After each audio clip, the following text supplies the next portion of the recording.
কেউ সৈকতে আসে ছবি তুলতে, কেউ ঢেউয়ের জলে পা ভিজাতে, কিন্তু ফিরে যাওয়ার সময় রেখে যায় প্লাস্টিকের বোতল, পলিথিন, খাবারের প্যাকেট।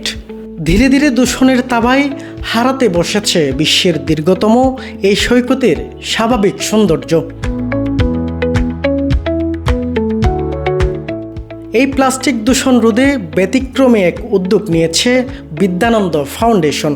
সৈকতে পড়ে থাকা প্লাস্টিক বোতলের বিনিময়ে দেওয়া হচ্ছে চাল, ডাল, তেলসহ নিত্য প্রয়োজনীয় পণ্য। রোববার সকাল থেকেই সৈকতে শুরু হয় এই কার্যক্রম। শিশুসহ স্থানীয় মানুষজন কুড়িয়ে আনেন সৈকতে ছড়িয়ে থাকা প্লাস্টিক বর্জ্য।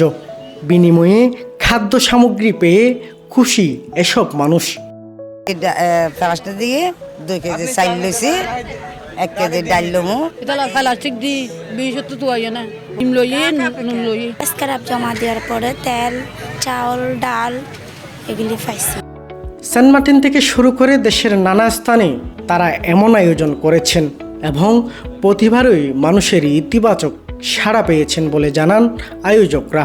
ভালো সাড়া পাই এবং কক্সবাজারের স্থানীয় যারা অধিবাসী আছে তারা এখান থেকে উপকৃত হয়। আমরা গত বছরও আমরা 4 মাসে প্রায় 7200 পরিবার কিন্তু প্লাস্টিকের বিনিময়ে চাল ডাল পেয়েছেন। এবছরও আমরা কমপক্ষে 10,000 পরিবারকে আমরা প্লাস্টিকের বিনিময়ে চাল ডাল আমরা দিব। এবছরে প্রায় আমরা 1 কোটি টাকা আমরা বরাদ্দ করছি স্থানীয় প্রান্তিক জনগোষ্ঠীকে চাল ডাল দেওয়ার জন্য।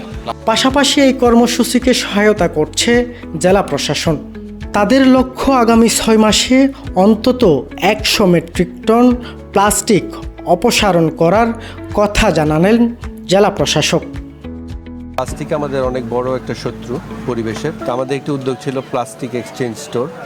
তো আমরা আশা করছি যে এই বছর যে 6 মাস যেটি চলবে, এই 6 মাস চললে আমাদের একটি ভালো পরিমাণ কালেকশন হবে এবং আমরা গতবারের থেকে বেশি সংখ্যক স্পটে আমরা এই প্লাস্টিক এক্সচেঞ্জ স্টোরটি পরিচালনা করব। তাতে করে আমরা ভাবছি এবছর একটি ভালো সংখ্যক প্লাস্টিক কালেকশন হবে এবং তার ফলে আমাদের বিচ পরিষ্কার থাকবে, আমাদের চারপাশ জিরো প্লাস্টিক এবং সিঙ্গেল ইউজ প্লাস্টিক মুক্ত থাকবে। 2022 সালে পরিবেশ রক্ষার এই অভিযাত্রা শুরু করে বিদ্যানন্দ ফাউন্ডেশন। তাদের স্বপ্ন সমুদ্র সৈকতকে প্রকৃতির নিজস্ব রূপে ফিরিয়ে দেওয়া।